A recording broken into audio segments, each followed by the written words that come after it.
What's up, everybody? Welcome to Move the Sticks. DJ Buck with you. Buck, what is going on, man?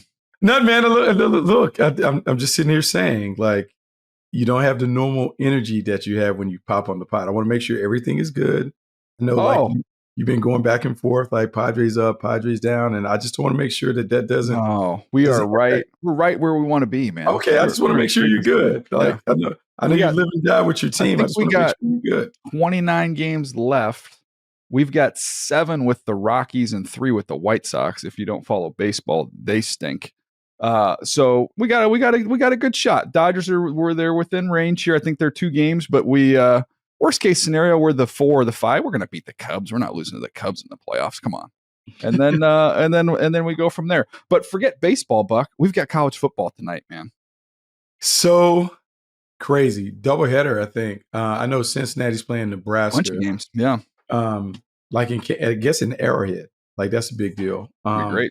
And then there's some other games like it's here, and it's so crazy that it's here because we talk about college football for so long, and then this weekend they're serving up some good ones when it comes to those games that we like to see best on best. Yeah, no, there's a boatload of them, and we're going to get to what we're looking forward to. Maybe some individual players we'll have an eye on.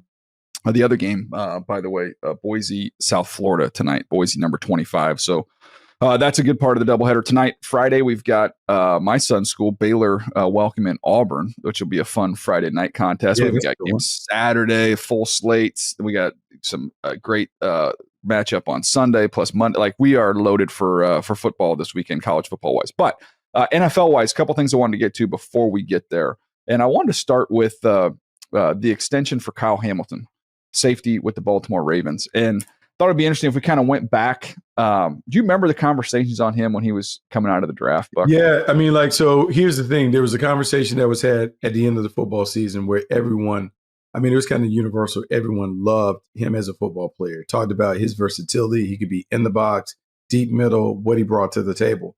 Conversation changed after he worked out, combine, numbers, all of that other stuff. He falls. Even though I think, DJ, you may have had him rated as your second or third best player in the draft. He was up there. Class. Yeah, I'm trying to find him. And we talked about how good of a player he was. He drops, I think he's taken 14th, and then he shows up and shows out for the Baltimore Ravens, just like the player that he was in Notre Dame. And I think it's a lesson for scouts, and we always talk about this. There's a time and a place for the numbers and the physical attributes and those things. But the tape is a player's DNA. The tape reveals who he really, really is. Like the overwhelming majority of players are going to play like they played in college. That's typically how it goes. And so if a guy is a dominant player in college, he's more than likely to be a dominant player in the pros. That's kind of how it trends and tracks. And for Kyle Hamilton, who is elite at Notre Dame, he has been an elite player in Baltimore, and credit the Ravens for, I feel like, for someone who has never worked in an organization, I feel like there always was this envy that the Baltimore Ravens kind of would nail their first round picks. And ultimately, they just pick good players who happen to fall right there in their laps. So I went back and looked it up. So he ended up running 4.59 in Indy, which was one of the slower times for the DBs. He was 6'0", 220 pounds. But so I'm looking at it. My first list, Buck, January 28th, Kyle Hamilton was my 4th overall player. Okay. Mm-hmm. Then he runs slower. He ended up as my 5th overall player. So at least, it was just stay true to it. Yeah. Dumb to even drop him a spot in hindsight, but thank God I didn't do what the rest of the league did and totally overvalue something as dumb as that, because the tape was good. The notes, tall, rangy, explosive. That's one of the things too. When you go back and look through your notes and you see things like play speed, like here it is. Tall, rangy, explosive, speed to the alley, takes great angles, can cover tight ends easy, has a big time far hash interception versus Florida State, if you remember that one in that game. Elite ball skills. He's an outstanding gunner, which anytime you get star players in college who actually have, special teams production and prowess, that always bodes well. But to me, it's why we talk about play speed and time speed. When you look at your notes and you see explosive and speed, all this stuff littered in there, who cares? Who cares what he runs? Yeah, and here's the other thing too, and I think we have to get past this thing where we view like 4.5s as a slow time. You talked about him being 6'0", 220-something pounds. DJ, when you're 6'4" and you're 220 pounds, 4.5 speed is moving. Yeah. That is a very fast, big player. And I know we're numb to the numbers because we're so used to seeing pass rushes and all these other guys run 4.4. But 4.5 is certainly nothing to sneeze at. And then when you look at Kyle Hamilton and how he plays in the box, the versatility, the high IQ, the physicality, the toughness, the awareness, all of those things show up. And to me, I believe people have a tough time grading safeties because you don't really know what their responsibility is. Like sometimes people use safeties and they park them in the parking lot. Other times they move them around. They use them in the box as a linebacker. It is a unique position. And you have to have unique traits and skills to thrive in it. But beyond that, if you have a special ability in the right system, in the right scheme, that ability, that superpower can really make you a superhero if you're played and deployed the right way. Yeah, two things I also want to add on there with him. The Ravens are a smart organization. They go out and draft Malachi Starks. What's one of the main reasons they did that? Because it would allow to play Kyle Hamilton down close to the line of scrimmage where he is ultra impactful. So what happens when you're in an optimized role, Buck? Your production skyrockets, your playmaking skyrockets, and guess what else does? The cost. So let's go ahead and lock him in because he is situated to have a monster season. Like he could be a defensive player of the year type production in this system with the personnel they surround him with. That was my first point. And the second point that I'll mention is if you go back last year, we've talked about this before. The Detroit Lions went 15-2 last year with a player, Brian Branch, who can play in star in that nickel spot, right? You can play him in there. He can be disruptive, can do a lot of different things. The Kansas City Chiefs, I know last year McDuffie played outside, but he's someone on a 15-2 team, the two teams with the best record. He's at his best to me when he's in that role and can be disruptive. The Philadelphia Eagles coming off of a Super Bowl where they won 14 games. Cooper DeJean, we saw what he's capable in there. The Baltimore Ravens won 12 games last year. We know what they have there. The Chargers won 11 games last year. Derwin James functions as that big nickel. Like this is not, we've evolved away from like, is this a starter? Is this not a starter? To this is one of the more impactful positions on the field. 100%. And what you're describing, and DJ, I think near the end of our time as scouts, people were putting the nickel back, the star, or whatever you want to call it. They were putting it on the board as the 12th starter. And whether you're a big nickel safety playing in there, like there's so many ways to get production from that position that you have to have it. And I think it's funny because I think this was a podcast that you weren't able to be on. So I had a chance to interview Bill Poley. This is years ago.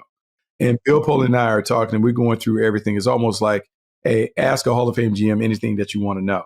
And I was talking to him about defense and what is the next marquee position that hasn't been viewed as a marquee position, but will become one.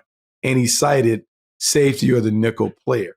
And the reason why he stated that the star would become a major factor is because the athletic quarterback, the dynamic tight end, and being able to have a player who can stay on the field to match up for all of those situations where he literally could be the chess piece that you utilize in different roles each and every week based on who the opponent is. And the names that you were rattling off, particularly the safeties, Derwin James, Kyle Hamilton, we've talked about Jalen Ramsey in that role.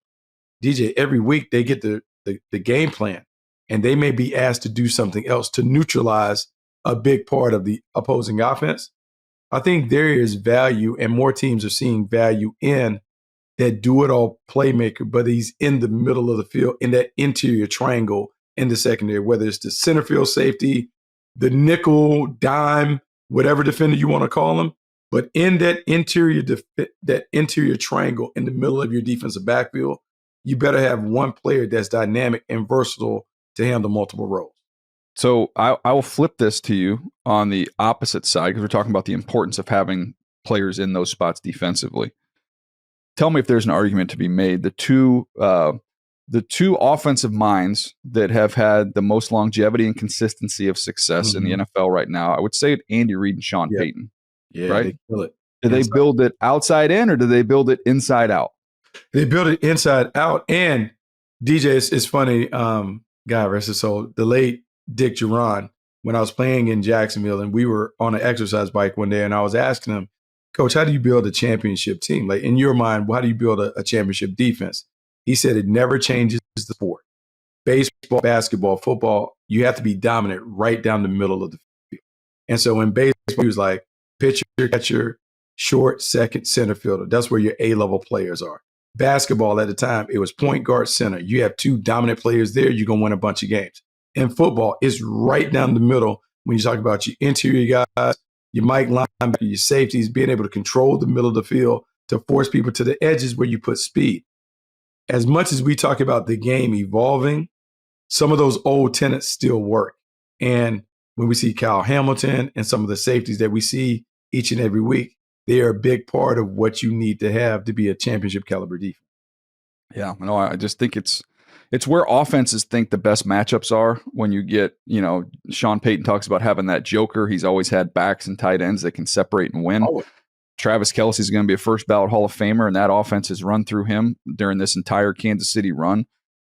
Because again, you're getting matchups. You're either working in zones where you can just get a real instinctive player that can work in space and is just a naturally instinctive player, or you're getting one-on-one matchups with an inferior athlete 9 times out of 10, with a linebacker or with a safety that doesn't necessarily match up. So it's interesting to see that the defenses are valuing that now as much as some of these smart offensive coaches have been kind of navigating their offenses through the middle of the field. But I thought that was a good move by the Baltimore Ravens to jump out in front of that one and get that deal done.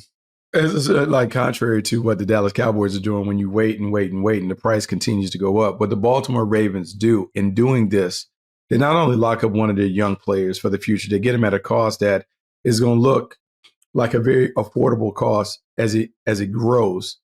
But what they're doing is they're showing the rest of the locker room, hey man, you play well for us, we take care of our own. And that changes just the chemistry and connection between the players, the coaches, executives. They know, man, if I work hard and bust my tail, I get rewarded for it. In Dallas, and for some teams, you don't feel that. In Baltimore, it definitely is felt because the way they're willing to negotiate and get these deals done on the front end rather than the back end of a negotiation. Yeah, better to be a week early than a day late. So they did a nice job there getting that contract done. Another thing, 2 other things that happened here. Trey Hendrickson gets done. They work it out short-term wise, going to give him some extra money, get him up to $30 million for a year. And then that just kind of allows both parties to, hey, let's lock in for this year. Then after this year, it looks like that, he could be going somewhere else, or they have an opportunity to franchise him. So that they've kind of just kicked that can down the road a little bit, and they're going to, just kind of, let's just get him on the grass and get ready to go right now. So that's one thing. The second thing, which I actually found more interesting, was the Adam Thielen trade back to Minnesota. And I'll get your reaction to it, but my first blush reaction to it was, we've always talked on here, the maturation process of a quarterback. When you start with a young quarterback, veteran receivers surrounding him. Yes. Older. So younger quarterback, older veteran receivers. And then as the quarterback matures and blossoms and grows, we can go younger on the outside and he can make those guys better. So I'm choosing to look at this as Dan Morgan saying, hey, we want to get the young guys some opportunities, but also somewhat a vote of confidence in Bryce Young to say Bryce is ready. He can build up these young guys. He doesn't need to have his little whoopee, his little blankie there, his veteran blankie. Yeah, look, I think that is a realization that, hey, Bryce Young is our guy. And not only is he ready to raise those puppies up, but we're almost at the point of being ready to pay him, because when we pay him, we can't pay some of the other guys around him. So it is a vote of confidence for Bryce Young in that system. And I give him a lot of credit, DJ. When he was benched, you don't know how a young guy is going to respond to being put down, particularly someone who has never had to sit down in his entire football life. For him to bounce back, for him to finish the season the way that he did, speaks volumes about the toughness that he has. And that goes a long way. The other thing that it does is, look, I'm going to say this. There was a lot of conversation about T-Mac when he was coming out. I think T-Mac is far more impressive to the Panthers than maybe they even realized he would be once they got him there. And it's also kind of pruning or getting rid of the weeds. So like the flower can fully blossom. And so, hey, let's remove Adam Thielen. Let's go ahead and put T-Mac on the field. Let's get them there. We got Xavier Legette and some of these other guys.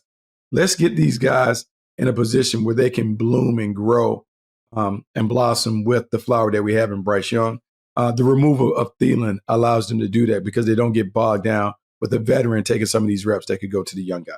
Yeah, I think Jalen Coker was a big factor in that too. I think that T-Mac was going to be out there. I guess Ted was going to be out there. So he was going to be out there, and I think Legette was going to kind of have his role. I think that it was kind of a Coker-Thielen thing, and Coker in limited opportunities last year as a rookie looked great. And hey, at this point in time, we're not a Super Bowl team. This is about building towards the future. Let's let these young guys get rolling. Let these three young receivers kind of work and grow together. And Jatavian Sanders, the tight end, I'm excited to see what he looks like. Yeah, look, man, it's all positive. I'm going to see it week 1. The Carolina Panthers come down to Jacksonville, take on the Jags. So I have an opportunity to see Bryce Young, that offense, and I have the opportunity to gauge what it looked like before versus what it looks like now. And that's good. So that is great. And then for Minnesota, I've always felt like this with Kevin O'Connell and the people that come out of that system, particularly on the McVay side of the system. There's a premium for route runners. There's a premium for high IQ, guys who have great intangibles. There's always a premium for those guys. And with Jordan Addison being away for 3 games, Adam Thielen can step into that role and kind of be that, as you talk about, the security blanket for J.J. McCarthy. Yes. Yeah. They got the young quarterback, so they need more veterans. Yes, J.J.'s out there, but when they cast all that attention to J.J., you got to have this guy that I know is going to be at the spot and make it right. Adam Thielen is going to be able to make it right early for J.J. McCarthy. Jordan Addison comes. And then what you have is you got 3 route runners on the field at one time. And I'm going to tell you, like, you can talk about, hey, I need a burn, I need this, but there's value to being able to get open versus any coverage and be in the right spot at the right time. That's what Thielen does. And when you add all of that together, it makes the game a lot easier for J.J. McCarthy as he's learning and evolving and becoming the starter that they want him to become.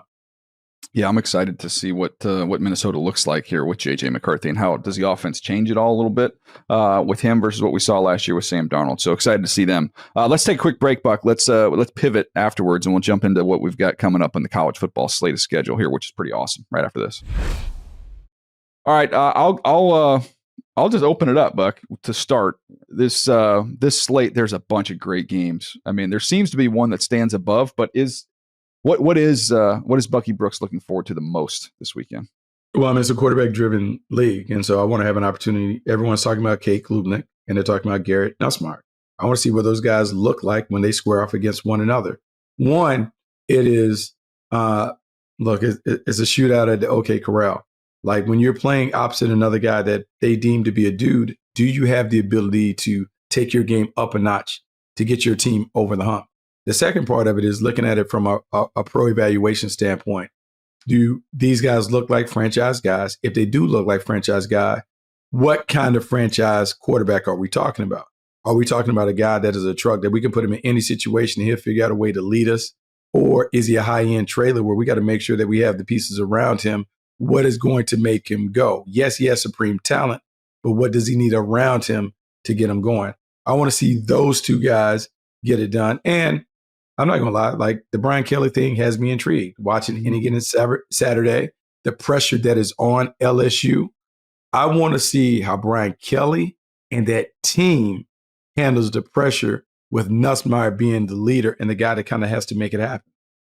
Yeah, I mean, I saw somebody had posted all the different scouts and GMs are going to be at that game. I mean, if you have interesting quarterbacks, like that's a great one to be at. Another great one to be at least for the future, seems like could be Ohio State, Texas, which is the marquee matchup, number 1 versus number 3. I was trying to think of a more anticipated game for a quarterback that we haven't really seen. The only thing I could think of was, and this is after he had played, but it was his freshman year for Trevor, right? When they square off with Alabama in the championship game. That Alabama team was stacked, and he ends up slaying the giant, so to speak. But I mean, I don't even know if that compares. I mean, that was towards the end of the year. I can't think of the last time a quarterback first start of the season, and we've seen him against UTSA, Louisiana Monroe. We saw him against Mississippi State, but not a little bit against Georgia where he didn't look great. So this is the first full, like, hey, this is big boy football. This team is yours, Arch Manning. And I think everybody in the country is going to be watching that game, and specifically going to watch to see what he looks like. Yeah, I mean, everybody wants to do it. I mean, DJ, I've never seen a young quarterback that has been anointed as the number one overall pick before we really have seen him. 95 career pass attempts. Yeah. Arch Manning has. He not only is the front runner for the Heisman, but he is basically a shoe-in to be the number one overall pick. And I understand the last name and I understand the legacy and the tradition of the Mannings playing the position. But man, I just feel like the weight of the world is on his shoulders and we're already ready to crown him without having seen him play. The great thing, I will say this, and I think this is a lesson for coaches. I love how Steve Sarkisian has handled this. He's talked about, hey, he has to find his own way how to play and how to lead us while being very, very comfortable in his own skin. He doesn't have to go and be superhero or do anything that. He just has to figure out a way to play within himself to allow us to be the best version of ourselves. And I want to see if he has what the great quarterbacks have, the ability to jump in and, hey, 1 week I'm a playmaker, the next week I'm a game manager. I'm going to give us what we need to get out of this given game. I want to see if Arch Manning has that club in his bag, even though he's a very inexperienced player leading a team that is expected to vie for the national title. Yeah, talking to some scouting buddies that have been through both schools, it sounds like, at least from a scouting standpoint, and we'll get a chance to watch more of these guys when we get into the year and we'll study these players, but matchup to watch is going to be those Ohio State receivers versus the Texas secondary. Yeah, two of the most talented position groups in the country. So looking forward to that. So many different matchups inside this game. Julian Sayin, the quarterback for Ohio State, he's from out my way. He went to Carlsbad High School. Yeah. Saw him play a little bit in high school. So I'm curious to see what he looks like. That's a big stage, man. That's a big stage making your first start. But you know what I love about this, DJ? I love that as much as we can, I love teams that don't duck the smoke early in the game. Hey, let's have a game on the schedule early so we can figure out who we are. You know what I'm saying? Let's see what kind of team we are, knowing that we have enough time to bounce back and to get back into the playoff hunt and those things. And with a 12-team playoff, I think more teams should take a tough game on. I think they will. Early. I think they will. Hey, let's play some tough games early to see where we're at. Because when you don't have the preseason and that stuff, like, you need to see what your team is so you can fix the issues that you have to be the best team that you can be down the stretch. I love that Ohio State and Texas are getting it on. Yeah, I mean, speaking of another big game, we got Miami Notre Dame, which is going to be fascinating. Carson Beck, man, this is. I mean, I feel like this can go one of two ways. He can kind of revert back to form of the early years at Georgia, where you buy into what he can be and what he can become, or is it disappointment? Before we saw him get hurt last year. Yeah, I mean, here's the thing. It's funny because taking him out of the Georgia uniform and putting him in Miami, I do wonder because it seemed like he never was going to live up to what the expectations were for him between the hedges. But now down in Miami, he's stepping in for number one overall pick in Cam Ward. He's stepping into a situation that, look, I would think that is a little noisy in that locker room in both places, Georgia and Miami. But I want to see how it leads his team. Because the one thing that was apparent last year with Cam Ward took over and owned the leadership role. He was the alpha in a room full of alphas. How does Carson Beck fit into that? And then from the playing standpoint, look, man, he's been talked about for a long time. Can he show elite traits consistently? That's what I want to see, the consistency from Carson Beck. The highs have been high, the lows have been, oof. But can he play at a high level consistently for a team that is hoping to get into that conversation as a heavyweight? Yeah, can Notre Dame, after some of the losses that they had off of a team that was in the national championship game, can they match up in the trenches? Because that offensive line from Miami is very talented. They're very physical. That's going to be a key matchup to watch there. Love. No pun intended there. But to me, the matchup to watch is going to be that offensive line from Miami going up against that defensive front for Notre Dame. So those are the kind of those are the top shelf, top of the marquee games. I'll give you the one more that I'm looking forward to, and I mentioned it briefly, but my sons at Baylor, they play Auburn. That's Friday night. Auburn's got elite talent on their defensive front. Baylor's got a really good quarterback in Sawyer Robertson. That's a big stage for him, playing an SEC team at home. That place will be rocking. I'm excited to see how he plays. They've got a really good back there as well. They've made an effort to get a lot bigger on the defensive front there. Dave Aranda went and got some big old defensive tackles to match up with teams like this that they're going to see. So, and then you've got, Oklahoma with the transfer quarterback that, there's a lot of question marks there. So, or sorry, not Oklahoma. He transferred from Oklahoma, the Auburn quarterback with Jackson Arnold. So it'll be a fun one. It'll be a Friday night. I know we got high school, but Friday night, if you can just record that one, that'll be a fun one to come home and watch. It will come home. And then, look, before we get off the college football thing, I got to say, I'm excited to see what Belichick does on Monday night. Oh, yeah. Yeah, the Tar Heels taking on TCU. TCU has kind of done this before. They had to deal with Prime when Prime had his debut. They lost. It's kind of funny. I'm hoping they cooperate again and take an L just so we can get off to a good start. But really, DJ, I'm curious to see the product.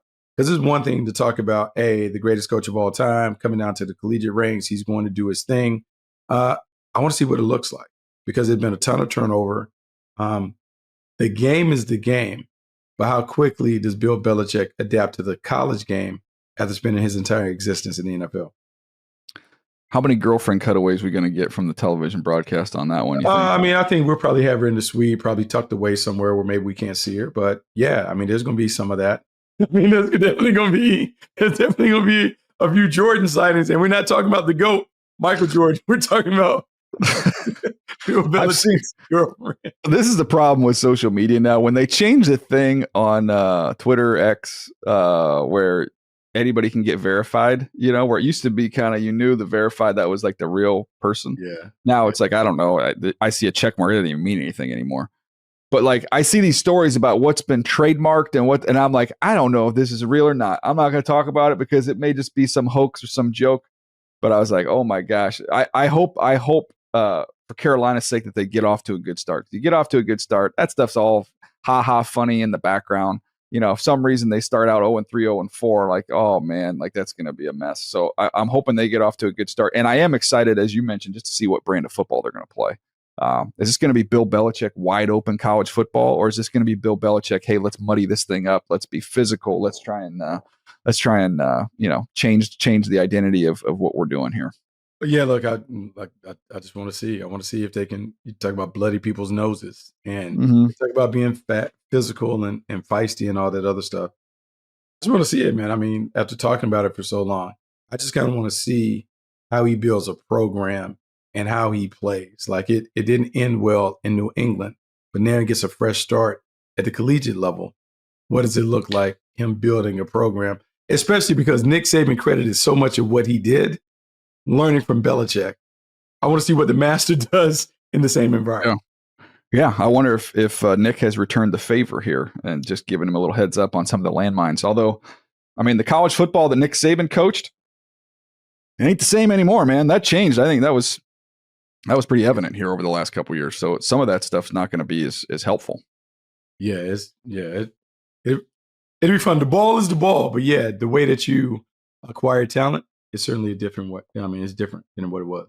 Give me real quick Saturday. You guys don't have to do anything with high school, right? On Saturday, are you guys off? Yeah, no. Are you traveling? Are you traveling on? No, there's no. Traveling. No, I'm traveling. I got the Black College Hall of Fame Sunday. NFL Network, Virginia Union versus Miles College. So I am traveling Friday to do the game, and then I'm gonna sit on my rear all day Saturday. And so I was curious what you're going to do. A lot of ball. What's your bucks in the hotel? What are we DoorDash? Or are you going to go out and pick up something? What are you doing? So DJ, it depends on what the accommodations are like. But sometimes I kind of like to be amongst the people. So sometimes I like to go to a sports bar. I like to go to a sports bar because I feed off the energy of the people. I like to kind of sit in the back and just kind of feed off of what people are doing. I like to hear what they're saying because sometimes that can stoke an idea to provide some content. But I kind of like doing it. And college football is such a thing where people really ride or die with their teams. It is the emotional stuff, particularly when your team is not playing. I kind of like seeing what the roller coaster ride looks like, the anguish and those things. So I'll probably go out somewhere, look at some of those games, and then at the end of the night, I'm gonna grab a little takeout, kind of hang out. Yeah. That's good. Yeah, I do a lot of college football Saturdays in hotels, traveling around with the Chargers, but no game this week, so I'll be home. I think it's a strict, hopefully we get a nice sunny day. My brother-in-law is going to come over, who's an unbelievable cook. So maybe get him going on some sandwiches. Look at you. That's going to be a nice vibe there with a little sandwich. And we get 9 a.m. on the West Coast, which I love. We get Texas, Ohio State, 9 a.m. So maybe it's a good hard workout in the morning, followed by a breakfast burrito. That's gonna get me to one. That's gonna get me to one. That's not gonna get you to one, DJ. That's gonna get you sleep. You're gonna fall asleep on the game. No. You're gonna fall asleep. You're gonna eat too much. You're gonna fall asleep. Yeah. Here it is. It's the breakfast burrito for the 9 o'clock game. Then we're gonna have a late lunch. And then after the first game, we got a little time. We're gonna get a little swimming, a little jacuzzi, and then we're gonna come back. We're gonna get a little sandwich and then cozy up to the 1 o'clock games. I've already got it all planned out, man. I cannot wait. I'm sure everybody listening is fired up as we are, but it's gonna be fun. Oh, it's gonna be a lot of fun, man. I'm looking forward to this weekend because there's nothing I love more than seeing marquee matchups to open up, and then I love the day after the overreaction to whatever takes place. Oh, that's even epic. Yeah. The free advice. If you do a college football podcast, you're going to want to crank one out late Saturday night, early Sunday morning. Get that thing out there. Let that beast eat. Anyways, looking forward to it. All right, this has been fun. I hope you guys are excited as we are. We'll be back to wrap all this stuff up next week as we get ready for the NFL season as well. We'll have a bunch of preview stuff before I hop on a bird and head over to Brazil. So appreciate you guys. Buck, travel safe. Good luck at the call this weekend, and we'll see you next week right here on Move the Sticks.